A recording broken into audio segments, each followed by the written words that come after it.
It's time to talk Gonzaga basketball. Get ready. It's the Spokesman-Review Zags Insiders Podcast. Here we go.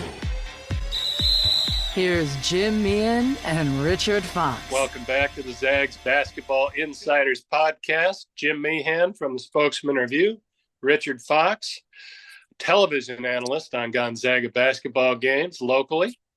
And it's kind of happened again, Foxy. The Zags had another close game there for the taking, and weren't able to pull it out. Big one down at Madison Square Garden, one of the best arenas you'll ever watch a game in. No atmosphere like that I've been to. We're going to get to that. We're going to get to the week coming up. We're going to talk about some topics of high interest to Zag followers. But first, the rankings. I haven't seen the rankings come out yet from the AP poll. The Zags were 8th. Have to imagine they'll be in the 10-11 range when the new one comes out. They are number 4 in the net rankings, so just kind of dropping one peg at a time there after the last couple losses. And then in KenPom, they're number 6, so dropping a few spots there as well. We'll see what it does in terms of the brackets and the pairings and those things that are so far off that it's kind of fool's gold at this point to talk about. But they were a 3 in one of them I saw last week. They'll be in the 2 to 3 range probably still this week. Losing to the 2-time national champions on their quasi home floor probably doesn't damage that too much. But boy, watching that game, Foxy, it wasn't a replica of Kentucky or West Virginia, because the Zags weren't way out in front. I think they led West Virginia by 9 in the first half, 18 over Kentucky early in the second half. This one, they were behind most of the way. They did nudge ahead a few times and take the lead, but never where you thought, they're in complete control here. But kind of once again down the stretch, the offense was a chore. And I think they made one of their last 7 shots, and that was Michael Ajayi with a shot, kind of a circus shot underneath. I don't know how he made that, but he did. It was a 3-point play. It got so bad, Caleb Battle missed a free throw. That's the one that shocked me all night. He is deadly, 35 for his 35 leading into that. But no, that wasn't a decisive missed free throw at all. It was just kind of down the stretch. Could not score it. Again, the shots weren't that bad. I missed a couple of point blankers. Missed a couple of point blankers early in the second half that I thought could have started to turn things. But from your view, what did you see in another close game and another close loss for the Zags? To me, it felt like the second halves felt like a replay between the Kentucky game and Connecticut game. Certainly, each has its own characteristics, but you're absolutely right. First half against Kentucky and UConn shoot better than 53% from the field. Second half, sub 40. Kentucky, Gonzaga struggled from 3 throughout that game, 3 of 12 in the first half versus 4 of 8 against Connecticut. But then you look at the second half, 0 of 9 against Kentucky, 2 of 8 against Connecticut. And it just feels like, in the second half, Gonzaga's offense is just not humming in the same way. But you're absolutely right. It feels, and you and I both rewatch these games. You're there live. If I'm not calling it, I'm at home. But we more often than not will watch it again, and it feels like they're getting the shots that they want. That this isn't a group that takes difficult shots or forces things, but for whatever reason, they're just not knocking them down. And your comment about missing some easy ones to begin the second half—that's the exact same thing we saw against Kentucky. Exactly. In that game, it was Graham missed a couple bunnies around the rim. I believe maybe Dusty had one at some point there in the second half. And against these teams that are at this level, you've got to take the gimmies. You can't miss those. And I just felt like there was a lot of that there in the second half. And I just have to feel that it feels like it has to be that this group feels very not only frustrated because they lost, but boy, you have a chance. You're a few possessions away from being undefeated, or maybe having one loss. And it can't just be that it's a make or miss deal. I think that there's certainly some other things that they can do to continue to get better, but it's just missing these shots. And then, from my perspective, we can talk about it, a little bit later, but it feels like so much is on Nemhard's shoulders. Last 5 games, he's averaging 40 minutes a game. And I know there's a week between games, but when Diarra is just a pit bull. I mean, he's pressing Nemhard the full length of the floor. And Nemhard has to work against UConn. I mean, there's so much cutting and movement. Gonzaga's switching so much. He's on bigger players. It felt like down the stretch, not only Ryan, but the whole team felt a little bit tired, and Ryan in particular. Well, you bring that up. I got home last night in time to watch the Packers kick the Seahawks' butt in the second half, and then Mark Few's show was on, and he was asked about the game and Ryan, and he said that there probably was something of a fatigue factor. Just he's played all 40, and those are hard minutes. I mean, you're trying to play up tempo. That's hard. You're trying to go against a physical, tough defender. That's hard. Kansas is. I'll get it. I'm only on my second cup of coffee, Foxy. You can't expect much. You've been traveling a ton, buddy. I'm telling you, my time clock is not right. I can't figure out where I'm at or what time it is. But UConn, their offense, you see it on TV, and it's great to watch. It's cool to watch. And then I see it in person, and I mean, they put in some steps, some mileage. They are, it's constant. And screens and cutting and back cuts and stuff on the perimeter, even if it's window dressing, it is a track meet at that end of the floor, even in the half court. So I think probably Ryan did have, because he played very, very well. And even at the end, he missed a shot he'll make 9 times out of 10, most games. So well, I think there was a little fatigued with that. If you look at it, if you break down the Kentucky game and the UConn game, I mean, it is glaring that in the second half he's way less effective. He's shooting less than 30% from the field. Yeah. He's not turning it over. Just 2 turnovers last 2 second halves he's played.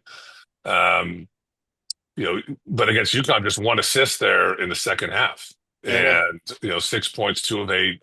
Knocked down a 3-point shot. He's not turning it over, but he just seems to have a little less pop and bounce. And I think teams are also making adjustments against Gonzaga's high pick and roll. It doesn't help that Graham, had maybe his worst game in a Zag uniform. But it certainly feels like that's such a big part of Gonzaga's offensive identity is putting Ryan in those high pick and rolls. And I think UConn and Kentucky both did a really good job of adjusting to that action in the second half of both games, and really kind of neutered that as far as making Gonzaga having a lot of success in that action. Well, and that's going to happen. I mean, people saw what Kentucky did with that kind of quasi zone, that but it really didn't shut Gonzaga down, but it did have an impact, especially on Ryan and getting into their plays early. And they're going to see what UConn did. They're going to try the same things. That's textbook in college basketball. You mentioned EK. Look, he's had. We're kind of almost accustomed to slow starts. He tends to do that out of the gate. But last year and then this year, especially at San Diego State, he finds his footing. He does what he does. He puts up 18, 20, 16, whatever it is. It just takes him a while to get there. But that didn't happen in this game. He came out sluggish. And then you could tell, to me, it looked like a concerted effort to get him going to start the second half. He threw the ball to him. I think on the first possession, he got called for traveling. He missed a real close one inside. He did pick up a couple of fouls on UConn's interior guys. And they were playing without the big kid, Johnson, who went down kind of, midway through the first half or so. possible concussion, and he's a very long, active defender. They bring in a big kid, Reed, from transfer from Michigan, who he's real solid. You don't move him very much. No, you don't. And No. but you can't get fouls on him, and they got him. I think that was his third foul. But right after that, Graham picked up his third foul and went to the bench. I mean, it was like he just could not get on track. And he came back. I think he picked up another foul, but Braden was more effective. They stayed with Braden more often in this game than, say, Kentucky a week ago. What do you think's going on with Graham? He's missing shots that we just did not see him miss very often, close ones. He had a jumper in there, pretty open jumper, mid-range, 8-10 feet. I think it hit the side of the rim, just not like him. Is this a confidence thing when it's happened several times in big games? It happened against UConn last year, but they had Donovan Clingan, who's one of the better defensive centers that's come along in a lot of years. Do you see anything in his technique or the scheme, or is this a mind issue at this point? Well, I mean, I got to be honest with you, Jim. I was expecting part of the summary of the game to say either he was dealing with an injury or he was sick. It was not. Hey, and those are possible. We don't know. Yeah, right. I mean, we don't know what's going on. It was that uncharacteristic of who Graham Ike has been, not only here but throughout his career. Yeah. He was tentative with the ball. At least he appeared to be. His lift doesn't appear to be the same. Just not as explosive.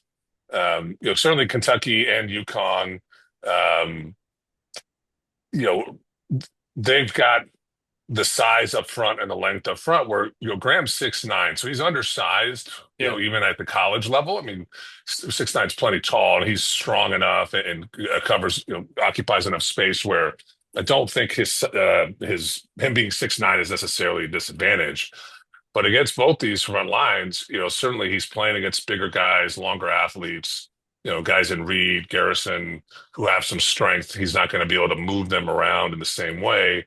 And it just seemed like he was worried about getting a shot blocked. He's rushing his shots in a way that, that's the thing about Graham. He's just been so patient.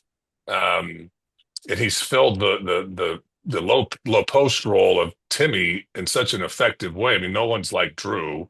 But if you think about the conversation we were having last year after Drew left was, where are they getting these points, particularly where are they getting that around the basket? And Graham has filled that in such an effective way. So, it could just be as simple as, he's just in a rough stretch. It's been in the last three halves, 13 points, 4 of 10, 50% from the free throw line, not having a real impact on the glass, 0 rebounds against UConn in 12 minutes. Yeah. And he's turning it over, 4 turnovers against the Huskies. Just, again, not like him. He's typically better with the ball. And, it says a lot about, I think, Gonzaga's depth, quite frankly, and their talent that they're in a game like that and have a real chance to win it down the stretch when you're, quite frankly, all-American level center is a no-show. It just doesn't have any impact in the game. And, I'm not worried about this per se. It's not as if I think we're starting to see the beginning of a trend. This is certainly going to be a good week for everybody to get right a little bit, maybe get a little confidence with who they're playing. But I think it's something to watch, against UCLA, who have some size. I think it'd be nice to see Graham have a full game, not just a half like we saw against Kentucky, but a full game against, that high major type of athlete player where he's effective, has success, because obviously we're going to get, once we get into January, February, there's nobody in the WCC who has the talent anywhere on the floor, let alone inside, that's going to put up much of a resistance against Gonzaga. Yeah. You want to have something in your mind, something you could pull on when you get into March and you get into the tournament, if you're Graham or any of these guys, to say, I know I can do this. What you don't want to see is Graham kind of struggle here down the stretch of the non-conference and have that bleed over, not only into league, but, as we get further into the year. Yeah. Hopefully it's just something he shrugs off pretty quick and kind of gets back to the Graham that we've seen the last year, and even at times this year. He was very good against San Diego State, so we'll see. Another tough night for a Zag. Nolan Hickman had a rough one too. I didn't go back and look, but I think he only played 12 minutes, which might Yep. be as low as he's played in 2 seasons, something like that. I mean, he was a mainstay last year, played a ton of minutes, and has played well this year. He's shooting over 40%, but he's had 2 rough games in a row. I would have expected that more just because UConn has some length. They're not going to let you sit out there and shoot unguarded or uncontested. But he just couldn't get a shot to fall. And same case with Graham. Mark went with Battle for 38 minutes, maybe. Yep. He went with Stromer for a lot of minutes. So they kind of ate up Nolan's minutes. Another case where, a couple of times, again, last year against UConn, same thing. He did hit a couple of shots. I think he scored 8 points, but he played 39 minutes and not hitting the 3 ball. Maybe another player, much like Graham, who's really trying to get back on track. And they need those guys. It was kind of amazing to me. I think they had 1 point out of those 2, and they were down 3 at halftime against a very good team, basically in a road game. Then you flip it. You've got Caravan was very, we're used to seeing Alex Caravan do all kinds of things for the Huskies, and he had a rough shooting night. He didn't score it anywhere close, even through the end of the game. Right. And yet that team's good enough, has enough depth, a little bit like the Zags. They can bring in some people to get you through the tough times, and they're leading at half. So just interesting that some of the main guys you would expect to be leading the show were not. It was a pretty cool night for Caleb Battle, I have to say. He had a huge gathering. I went up and talked to him afterwards, and he talked about watching Kobe Bryant score 61 in that building. He called it the nosebleeds. That's where they could get tickets, and then he said they'd win raffles once in a while and they'd get to go, and that meant a lot to him to play there. He hit 4 threes. Basically, Caleb and Ryan just pretty much steered the ship for the entirety of that game, and Michael Ajayi played pretty well, 6 for 6. I can't remember, 13, 14 points, pretty good on the glass. I thought Michael played to his strengths. That's sort of the way I thought he would play for Gonzaga, and that he pounded the glass. He had some quick cuts, and Nemhard found him a couple of times with one bullet pass. Not sitting out and hitting threes. I know he shot it well at 3-pointers at Pepperdine, but thought he was very effective in that game. Did you sense that they just kind of told him, play like we want you to play, or play how your strengths are? Because I thought that's made him a lot more effective, and that's against a pretty good front line. They got Liam McNeely, they got Caravan, they got Reed. They brought in a 6'11", 7-foot kid that was pretty active and pretty good. What'd you see out of Michael the other night? Yeah, I think it's his best game offensively. We had 6 of 6 from the field, 24 minutes, 3 offensive rebounds, 6 total. He drew 4 fouls. Just his activity level on the glass, his shot would go up.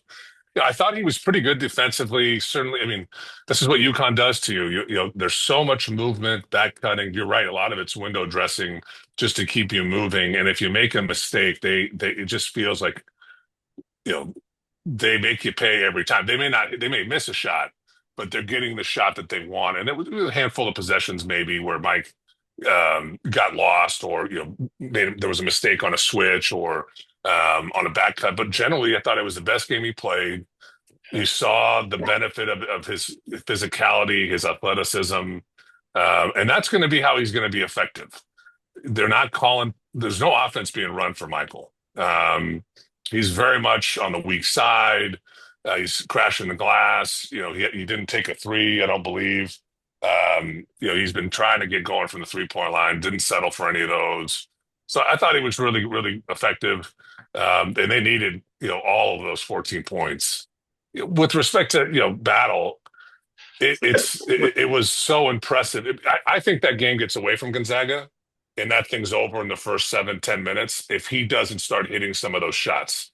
Gonzaga, they couldn't get anything going, and he hit some tough ones. Yeah. Deep threes, and he got himself going, got to the basket. Without Caleb, I'm not sure that's a close game. I just No. think it maybe gets away from Gonzaga there in the first 10 minutes, and it's just too much to overcome. I think it was 13-2, I want to say, Yeah. and then he started to get going, and eventually Gonzaga, made that a game, and I think tied it, took the lead for a brief period. But what I also thought was interesting with Caleb was they put him in some pick and rolls, and he made a couple good plays in the second half. And I think they need to explore that a bit more. There's just so much of Gonzaga's offense, if not all of it, an incredibly high percentage of it has to start with Ryan with the ball in his hands and some sort of pick and roll action. Um, Particularly if they're not getting production inside from Huff and Ike in that one-on-one situation, which they really didn't against UConn. I thought Caleb made good decisions with the ball. He did. And I think it may be where they need to ask him to be more of a playmaker in those situations. He's so focused on scoring, and you don't want him to lose sight of that. But because of his size, and I think he's got a pretty good feel, I think you got to put the ball in his hands a little bit more than they have. They may have just kind of stumbled into that. He was really good about that there in the second half. So, it's tough. I mean, these are one game environments. You talk about Hickman's struggles, Graham's struggles. This happens. Yeah. You have a bad game, and sometimes it's just I wasn't very good tonight, and the explanation is that simple. And you come out the next night and you play again, and you play well. If we were playing 3-game, 5-game, 7-game series, Hickman's not performing that way throughout a series. Neither is Graham.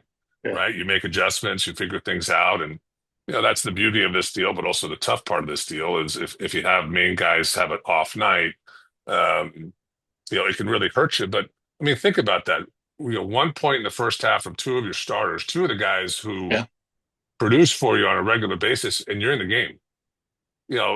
I think there's a lot of positives to take from this team and where they are this year, despite how frustrating it is that they've lost some of these close games, and concerning it might be in a way that they're not finishing. But if you think about it, you're seeing the depth work. Hickman struggles. I thought Dusty was really good. Didn't score it, didn't shoot it as well as he has, but he's shooting something like 47% on the year, even after, missing some shots against UConn. His defense is as good as I've seen Gonzaga have on the perimeter since I've been watching. That's 20 plus years. I mean, he's a high level defender. I think if he takes the right 3-point shots, he's much more effective, but he's not as talented offensively with the ball right now as even a guy like Hickman, who's, more of a spot up guy at this point in his career, but can come off a screen and dribble the ball a little bit. But you bring Dusty in, and, their defense, I think, was a big reason why they stayed in that game. Yeah. And then, you see Huff, Huff struggled. He wasn't nearly as effective. The difference between Braden and Graham was he was looking to score. There was no hesitancy. He missed 3 or 4 of those 5, 7, 8-foot floaters that he normally knocks down at the rim. And I thought he held up fairly well against Reed. I mean, Reed's a big kid, and when he's trying to back you down, I mean, that's tough. So even though Braden's offense wasn't what we'd expect, I thought he was effective, and UConn had to worry about him in a way I don't think they worried about Graham, because he was looking to score, and he can stretch you out a little bit. Well, and he did score. He's made, I think, 4 buckets, and helped him. You're right. If we're sounding all doom and gloom, that's probably not what we're trying to convey here. No, I agree. Gonzaga played pretty good that game. A lot of that game. They played extraordinary in the first half against UConn or Kentucky.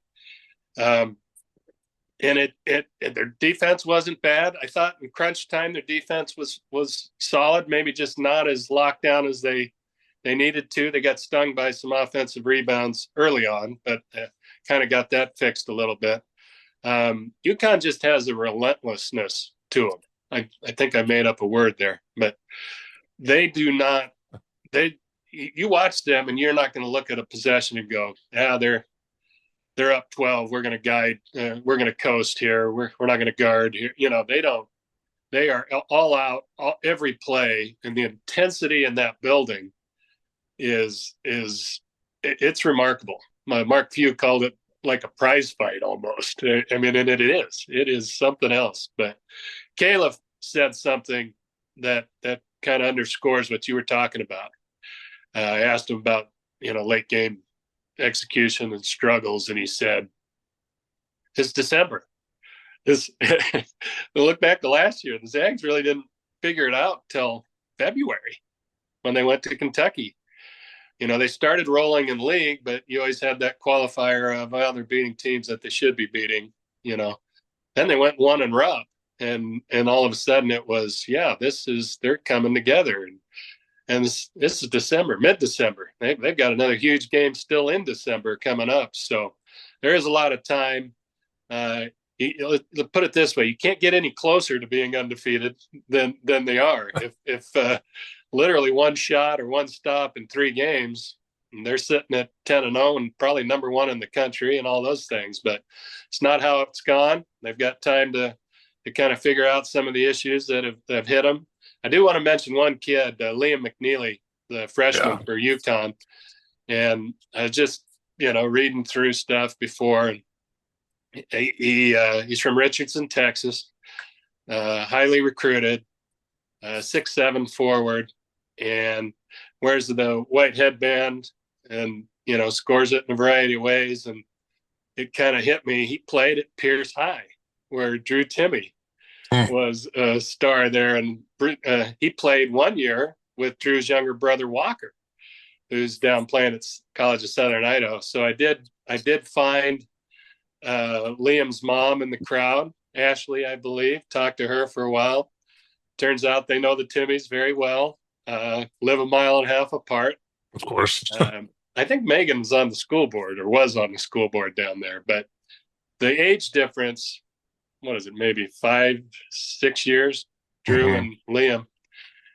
She said, the Timmies would put a bag of shirts, shoes together for her kid, give them to him, because he had huge feet, and so did Drew and Walker. So they would give them their hand-me-downs, bag of shoes and shirts. And she said Liam was just thrilled because Drew was kind of a superstar down there, and the same way he was at Gonzaga. So I'm going to write about that today when we get done. But that kid can flat play, and I know we caught him on a good night, but 26 points, he rebounds, he guards, he passes. He's a good passer. He drives it and gets physical and finishes. I know Cooper Flagg gets all the attention, and he should. He's a terrific player. But this is another lottery pick. And the Zags really never solved him that game, or slowed him down. I was really kind of taken aback. They went to him in crunch time. It was, throw it to the freshman, and he'll get us through here, and he did. That kid's future is something else. He's going to be a very good. He's a great college player, but he's going to be a very good pro too. What'd you see? Yeah, well, you bringing him up reminded me of his first 3 he hit when it hit the back of the rim and felt like it touched the top of the garden, and then it came back down and went in. And then Diarra had that one buzzer beater. Sometimes you look back at these games and you realize that the other team hit some shots they might not normally hit. He's all a 6'7". He's got great strength to his game. He's big. You're right. I thought the way he uses that size and his strength is really impressive. But when you think about the fact he's a freshman, it's really impressive. With high heat on him as a high recruit. Caleb was tasked to guard him, and Caleb's a big kid, strong, good athlete. I thought Caleb got in the stance and really tried to defend him and did a good job, kept him in front. But McNeely just did it with his size. He had some tough finishes. He got to the line 12 times. Still not shooting it as well. They kind of came into college more known as a shooter than anything else. But he's 6 of 28, including the Gonzaga game, his last 5 games. But you see, he's able to score in other ways. He's got a really good feel. Doesn't put up difficult shots. And in that offense, I mean, he's in constant motion. Yeah. It's just very difficult to guard him. And with that size, he's a good screener. And look, and the best way to get open in basketball at any level is to screen. And that's such a big part of what UConn does is the screener ends up being the guy who gets open. And he's 6'7", setting the screen, and then he's coming off a down screen or a double, and he's got the size to shoot over you, or he just could put it on the deck, and it's just difficult to keep him in front. I was really impressed with him, and to have Caravan struggle the way he did, just 8 points, 3 of 12, 0 of 7 from three, couple turnovers. I'm sure UConn's looking at this game and saying, our All-American did not play that way. And we still found a way to beat a very good Gonzaga team. And that just shows you for the value of depth and just you need more than a guy in college because you just don't know on a night-to-night basis who's going to have it, who's not going to have it. And I think we were both expecting Caravan to be a real problem for Gonzaga. Certainly a lot of respect for McNeely, but not necessarily a guy we thought was going to go off. And boy, he did. He went off in a big way. Yeah. The one All-American didn't play very well. The other one did. That kid's an All-American right. too. Yeah. Let's get to this week and get out of here and went pretty soon. Bucknell and Nichols. I think Nichols is first up. That's how out of it I am, Foxy. I don't even know the next games. But Nichols Colonels, 7-4, scored 110 last time out. Played a couple of bigger name schools. They lost by 6 to New Mexico, lost by 37 to Cincinnati. But they've won 5 in a row. 3 of those were tight games. I think 3 points or less. So they're probably coming in with a good feeling. I looked through the roster and their stats. Pretty much guard driven. Looks like a lot of 6'2", 6'4" guards, maybe 6'6" swingmen forwards that do most of the scoring. Pretty balanced, but they do have. I think they were picked 3rd in the Southland, behind McNeese State, the team the Zags played in the tournament here last March, was the champion of that league. It doesn't look like, I think the tallest kid I saw was 6'8", and the heaviest kid was 225. So this, to me, on paper, it looks like try to get the bigs going, try to play the way Gonzaga likes to play, with the paint points and that type of thing. Flip side, they're going to have to cover a lot of guards, a lot of 6'6" mobile posts and wings. And 6'4", 6'2" guys that can probably take it to the rim. One of those guys gets the free throw line quite a bit. I think Byron Ireland. Yep. So I think you mentioned this is in Gonzaga's mind, maybe a chance to get some guys back on track here that have struggled a little bit. Yeah, I mean, like you said, Nichols, tallest guy, 6'8". They really don't have a true post player. Ireland's not a shooter, 4 of 21 on the year, but to your point, he just puts it down on the deck. He's hard to keep in front. Robert Brown's another interesting guard, 6'4", a little bit better size, shoots 32% from 3, 11 points a game. And then Jamal West is a 6'6", at their level, probably more of a power forward. Doesn't shoot it great, but really active on the glass. Nearly 3 offensive rebounds. So, yeah, I mean, these are the games that, if I remember correctly, and when I played there, but certainly covering them as long as I have, these are the games that where markets are real tight and real animated and intense because he knows it's easy to overlook these types of teams, and they're coming in with really nothing to lose and are going to be loose, and you don't want to develop bad habits, and you want to get guys going. To your point, sometimes it's just as simple as seeing the ball go through the basket, and right now, Nolan Hickman and Graham Ike need to see the ball go through the basket. So it should be a good opportunity not only against Nichols but Bucknell on Saturday, who lost to Kentucky earlier in the year, early November by 28. Bucknell's lost 5 in a row. They're an interesting group in that the bulk of their players have all been at Bucknell for a long time. Yeah. Now if I'm working to get a degree from Bucknell, I might stick around too. But they've got more of a traditional type of team. Noah Williamson's a 3-year player there, 7-footer, 13 points a game, 6.5 rebounds, almost 2 blocks. He can stretch it to 3, doesn't shoot a high percentage. He'll be an interesting player to watch in a good matchup for Gonzaga's bigs. He's got legit size. And then they've got Josh Basco, who's a 4-year guy there, a little 6-foot guard, but can score it, shoots it okay, really well-rounded, 4 assists, 5 rebounds to go along with 14 points. And then Ian Mata, another 4-year guy, kind of a 6'6", 6'7" forward, gets you 10 points a game, shoots it really, really well, 43% from three, 40% on his for his career. So, two kind of distinctly different teams. Gonzaga is going to play against a much smaller group of Nichols and a team that's got a more traditional lineup against Bucknell. And that last game before Christmas break is always a tough one. Yeah. And we've seen Gonzaga teams, even good teams, mature teams over the last, call it 8 to 10 years, that have already started thinking about home cooking in those games. So that Saturday game will be interesting. I know Bucknell struggled, lost 5 in a row, but you don't want to sleep on them. So it's going to be an interesting week. But I think we both suspect Gonzaga will win both, and hopefully start seeing some guys get right and hopefully get a little more confidence. So coming out of Christmas break against UCLA, they're feeling a little bit better about themselves. Yeah, you want their minds on the court for that game, not on the plane. Yeah, exactly. Getting home. I should mention Zags dropped 5 spots to number 13. Pretty good slip. UConn goes up 7 spots. They're number 11. UCLA is now 18th after beating Arizona. Comeback win over Tommy's group in Phoenix. So the Bruins are on the rise, and Zags dropped 5 spots. That surprises me a little bit, but the rankings are, again, it's mid-December. It's right. It's not who cares, but it's not a big deal right now.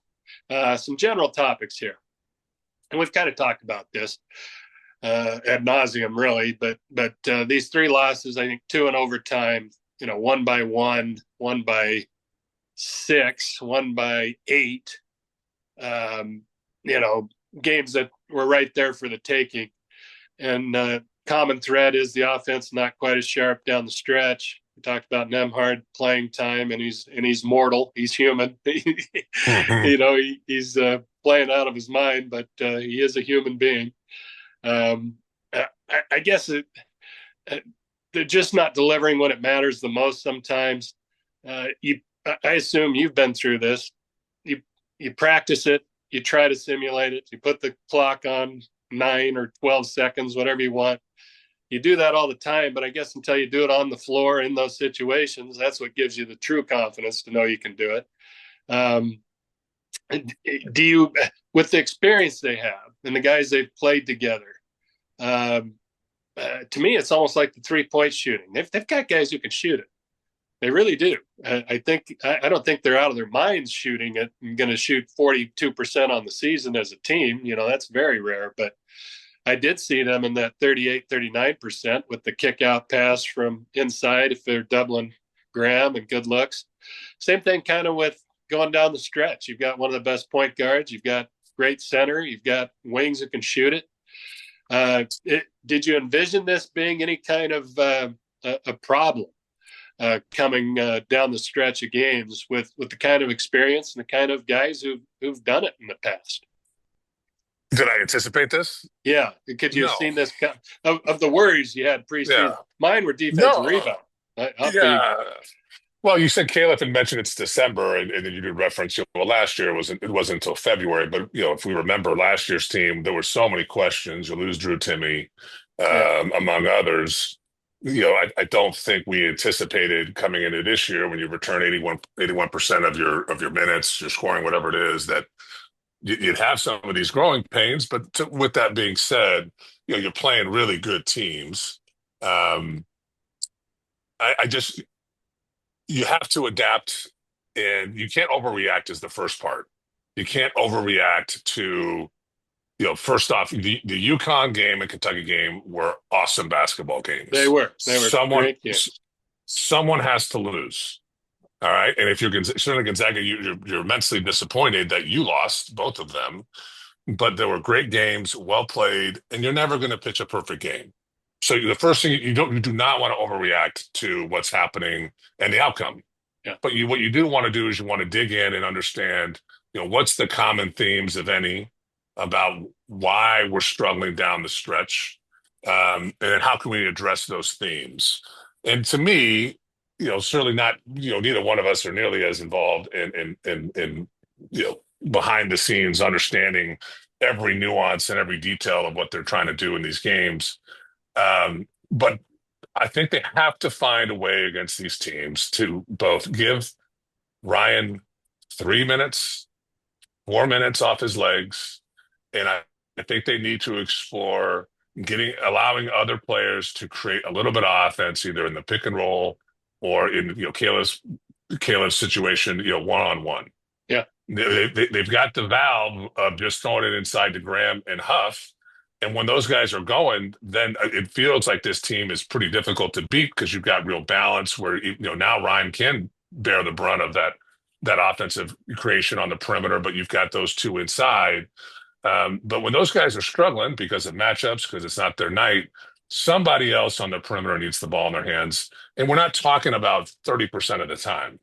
It may be 6 possessions, 7 possessions where, Ryan's not, bumping and trying to protect the ball, drive into traffic, create something.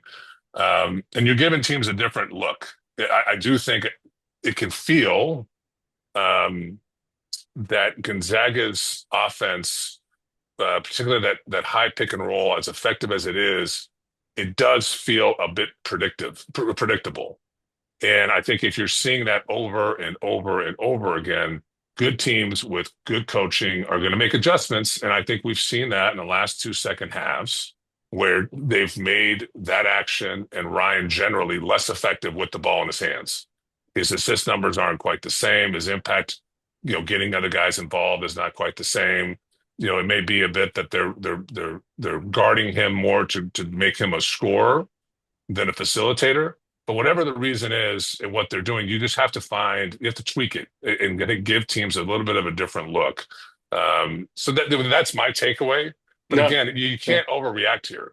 No, leave that to us. Yeah. Leave that to exactly. me. I'm pretty good at that. Yeah. But no, you're right. You brought your perspective is dead on. It's easy to just pinpoint guy and pinpoint this and it's failure down the stretch. But those were 2 very high level games. I mean, if you were watching an Elite 8 game, you wouldn't even blink. That's what it looked like. That ability on the floor, that caliber of talent, and not playing poorly. Again, they're now the second half was rough against Kentucky, but that first half, I mean, I don't know if you can play any better than that. That was absolute clinic what Gonzaga did. So you're right. That perspective is probably much needed at this point, not only for media folks, but their fan base. That you can look at it like, oh, they're 7-3. What happened to this team that's going to be in the title hunt? Or you can look at it like there's about 2 inches or 2 plays from the whole narrative is completely different. So that's probably a healthier outlook for everybody involved. So. Good point, Foxy. You brought it home. Perfect.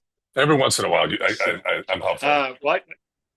No, you're the best in the business. So. Well, that's going to do it. I think we hit all the highlights and lowlights and tried to bring some opinions and thoughts. So hopefully we'll see the Zags back on track this week. We'll see. They play Bucknell and Nichols this week. Then the big one after Christmas against UCLA coming up.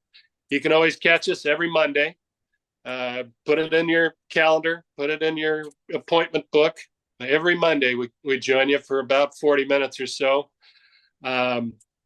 Spotify, I'll post this from our spokesman.com site. I think we're on Apple Podcasts. So go out and find us. Give us a listen. We appreciate it. We will be back with you next Monday. Talk about the holiday break and maybe a quick peek at UCLA, obviously. Thanks for joining us. See you in a week.